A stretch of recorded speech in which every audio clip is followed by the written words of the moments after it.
Hi everyone, Gabe here from GBR Music. Thank you for checking out this video and welcome to a new From Piano to Full Orchestra virtual orchestration tutorial. In this episode, I'd like to show you how to get from this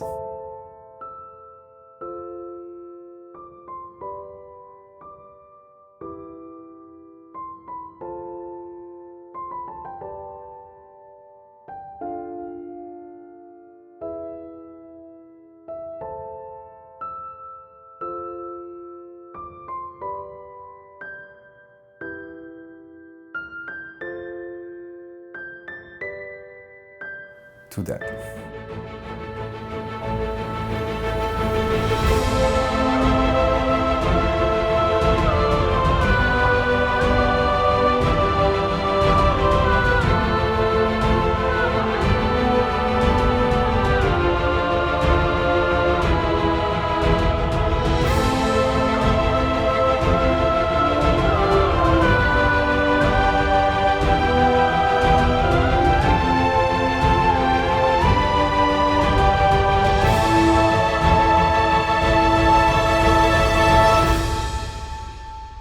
So pretty much I'd like to show you how to get from a melody and chord progression played on the piano to a fully orchestrated segment. One of the reasons I'm making these videos is to demystify the idea that virtual orchestration is very difficult. Now don't get me wrong, it is difficult and it does require a lot of work. But with this video, I'd like to show you that you can take a very simple idea and turn it into something much bigger using a few simple orchestration devices. For this example, I used a bunch of orchestral libraries that I like using and that are now floating left and right of my face. But if you don't have those libraries, no problem. You can still use the MIDI parts that I've included in the video description and replace it with libraries that you own as long as they have the same articulations available. It will create something a little different, but it will still sound good. As always, you'll find in the video description a download link that leads to the Cubase 9 project. And if you don't use Cubase, no problem, I've also included the MIDI parts and audio stems so that you can read them in any DAW. This time around, I've also included the piano melody and chords in notation attached as a PDF, which is attached in the folder with all the other resources. I'm not going to keep talking for too long, but please, if you like this video and if you like this type of content and if you'd like to support this guy, please hit the subscribe button, give this video a like, and maybe hit the bell to be notified every time I upload some new content. And if you'd like to support this channel even further, I highly encourage you to become a patron on Patreon. This way you'll support me and the creation of new contents and you'll help 10,000 other subscribers get new content every month. Every new patron will get a shout out in the videos I produce, and I thank you in advance for your support and your help. One last thing before I get into the tutorial. Today I'm going to show you one way, maybe two, to orchestrate this melody and chord progression. But as I just said, this is just one way of doing things. So if while watching this tutorial you find yourself interested in creating your own arrangement of this melody, I'd be very interested to hear it. So please, when you're done doing it, publish it on YouTube and leave me a link in the comment section so that I can hear it and leave you feedback on the piece you created. Okay, no point in keeping you all waiting any longer. Let's dive right into it. Okay, so here we are in Cubase, and before we go into the orchestration and I show you how it was built, let's just go over the chords and melody quickly to see what the piece is made of. So it's very simple stuff, mostly built with major and minor triads, and let's just go over it with the piano quickly. So it starts on an A minor, going to F major, to G major, down to E minor, back up to F major, G major, down to D minor, and up to E major. Back up to A minor, F major, G major, E minor, F major, G major, and A major.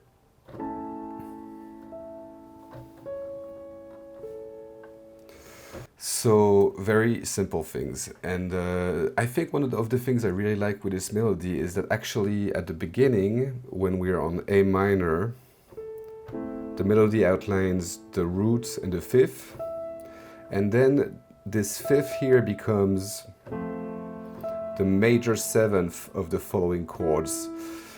So this chord is, instead of being just an F major, it's a F major 7, which like kind of brings us from the world of triads to the world of extended chords. And then it happens again.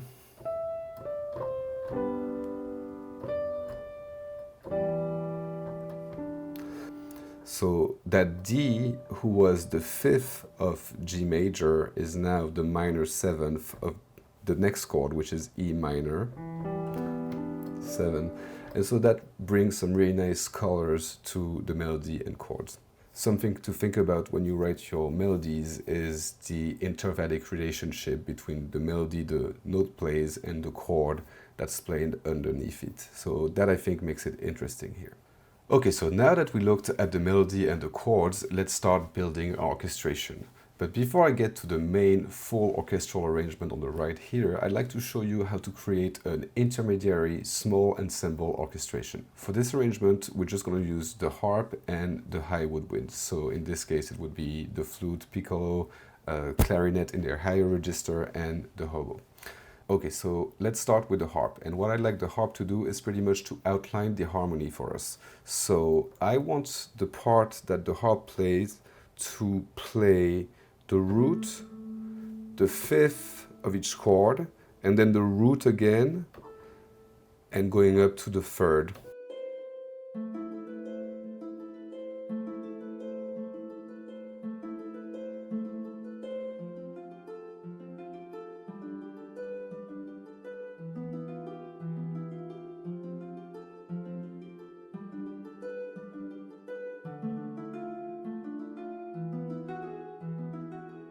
So that's going to be the harp part. And then the only thing you need to add to that is the melody played by the flutes and piccolo in this case.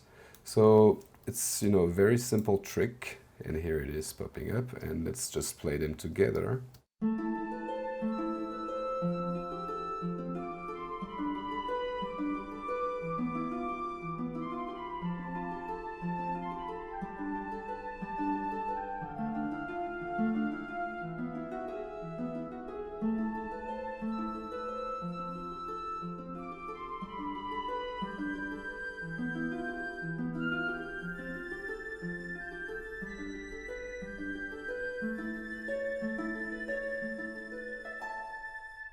Okay, so now we have the harmony outlined by the harp and the melody played by the flute up there. And I thought we could use a little filler in the middle, and for that I wrote a counter melody played by the clarinet.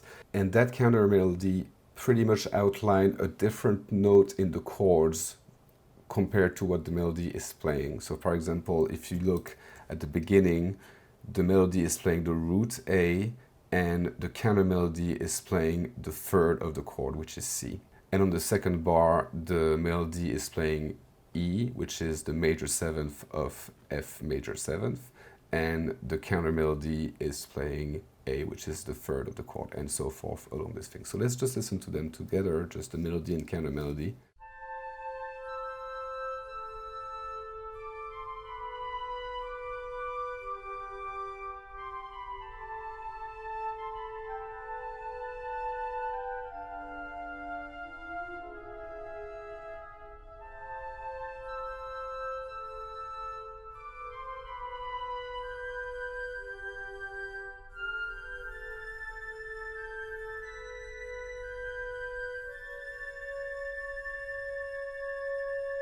Okay, so now we have our melody, our counter melody, and the harp part, which outlines the harmony. And I thought the last thing we could use to add a bit of magic was some kind of atmospherical synths. So I'm using an Omnisphere patch called Ice Castle Rolling Motion.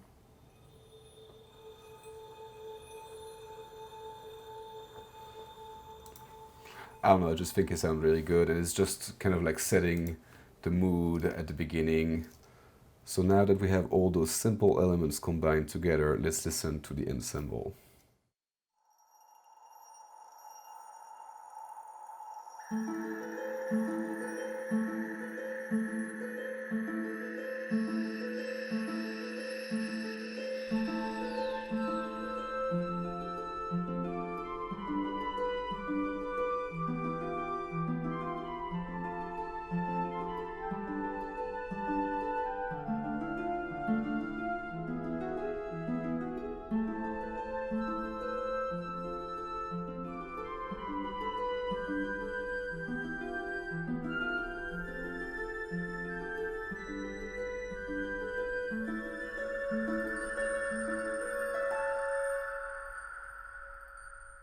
Okay, so now that we are done with the chamber version of the piece, let's get into the full orchestral arrangement. And I'd like to start, as I usually do, with the string section and then kind of like build it up from there. So let's start with the low strings. So what the basses are doing pretty much throughout the whole piece is playing the roots of each chord, and I recorded them over 2 octaves so that you can get kind of like the muddy sound of the basses and a little crunch at the top to give it a little more definition to the notes. They play every 8th note of the 6/8 bar with an accent on the 1st and 4th. So you can't really see it on the score editor because I didn't add the notation accents, but if you go to the key editor or the piano roll in Logic, you'll see that the velocities on every other 8th note that's not the 1st or 4th are turned down a little bit to give you like that accent feel. So let's just listen to the basses on their own.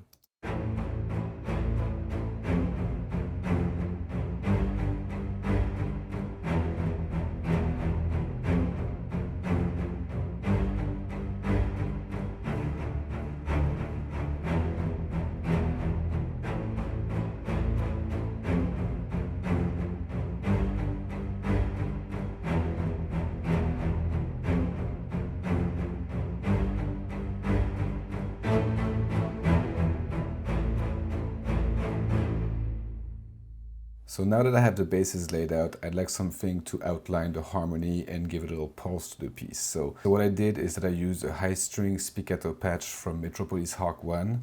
And so even though there seem to be a lot of notes down here, what's happening is pretty simple. If you look at it closely, you'll see that they're just playing like the chords and the triads. So the first notes are A, C, E, so the A minor triad.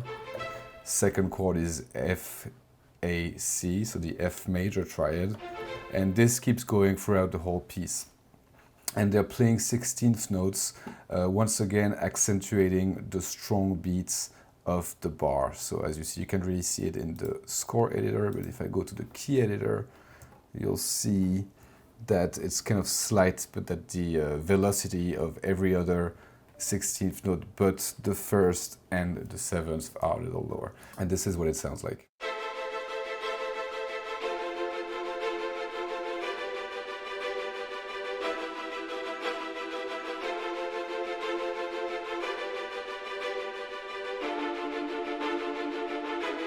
And now with the basses.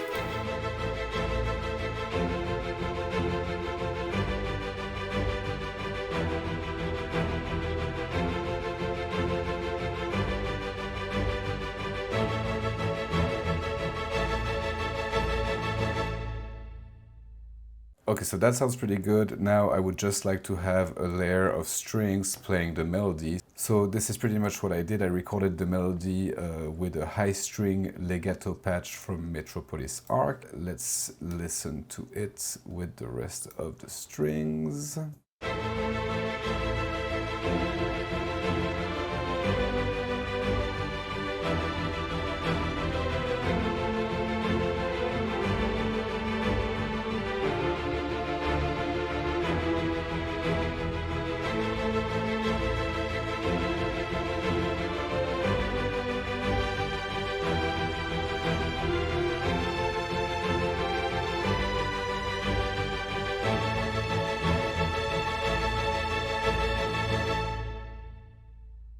So very effective, and it really, now we have a full string arrangement that plays pretty much everything we need in this piece. So now it's just going to be adding on top of that.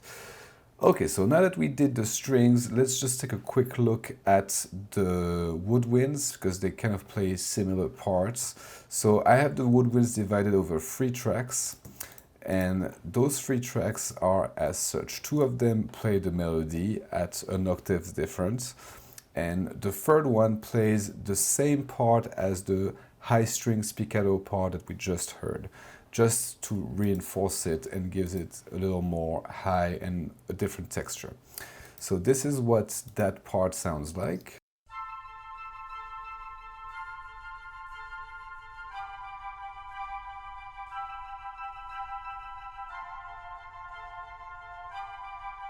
And now let me add the melody.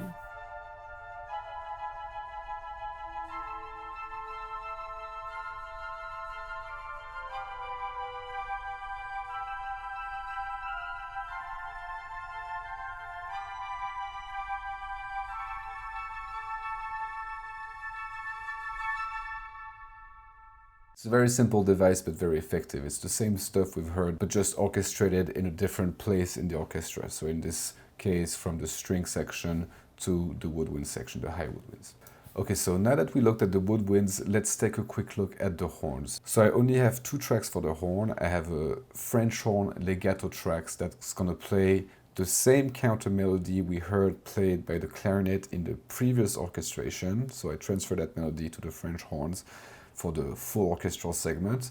And then, as you can see, the trumpets only come at the very end to emphasize that final A major chord and make it even more glorious and heavy, and they come with this crescendo effect. Okay, so let's start with the French horns, and let's listen to them with the melody played by the high strings.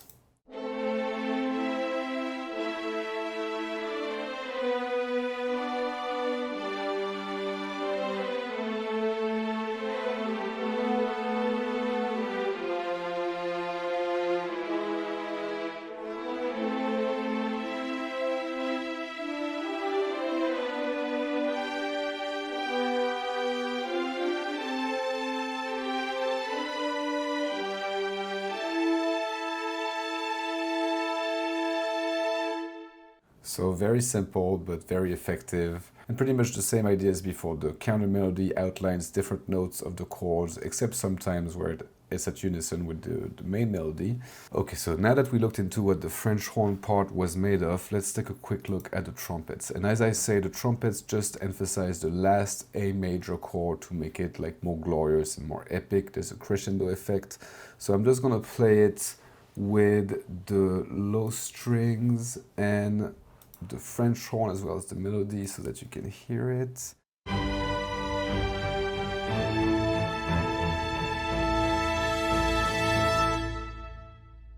So classic ending effect.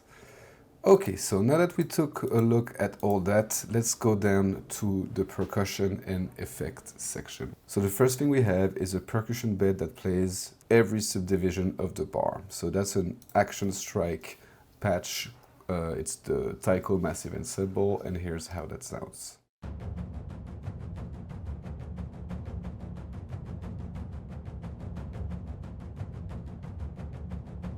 And on top of it, I have the same instrument loaded, but except this time I recorded accents of my own to emphasize the strong beats of the bar.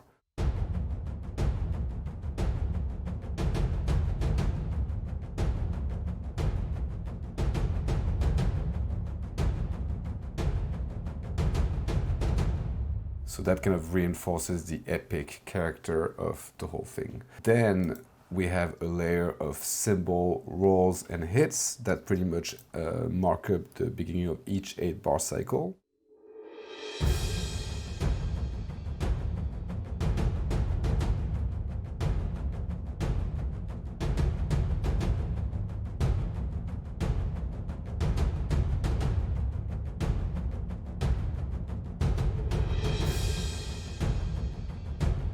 Pretty standard and simple. And then the last effect we have, I have a riser to really ramp the piece up into full steam. And that's a rise and hit sample from Native Instruments. So I have 2 of them layered. One of them is called Chaos Stairs and the second is called Triple Orchestra. And this is how they sound layered together. And this is going to be pretty much the whole percussion and FX section of the piece.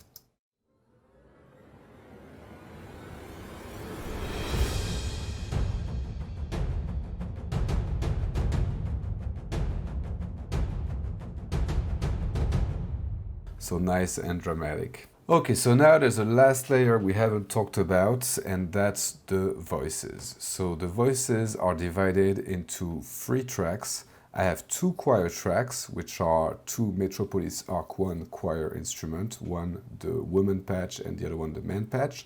And then I have a solo voice that plays the melody. So let me put the solo voice on top, and let's first take a look at the choir. So the choir plays a very simple part. It pretty much plays the chords of the piece and in very basic triad format. And it plays it over 2 octaves. So let's just listen to the woman first.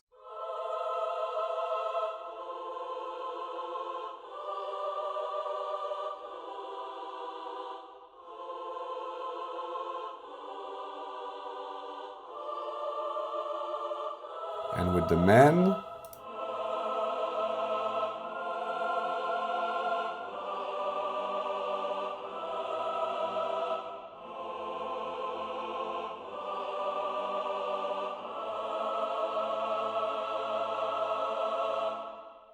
So that's pretty much what the choir does, and it's really nice. It adds a very nice texture and a lot of power to the piece. And then on top of that, we just have a solo voice. So that's one of my favorite solo voices patch from Ethno World 6, the Bulgarian solo patch. Really, really nice. And that just plays the melody on top of this vocal arrangement. So let's just listen to it.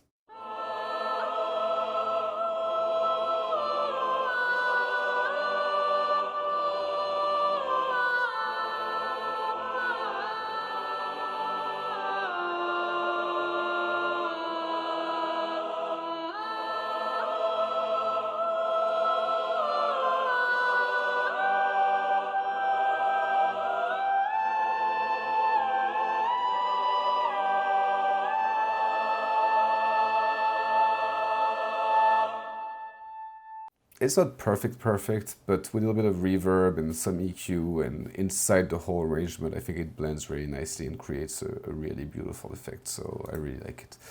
Okay, so this is pretty much it. We have all the pieces of our puzzle, so let me unsolo this and let's just listen to everything all together.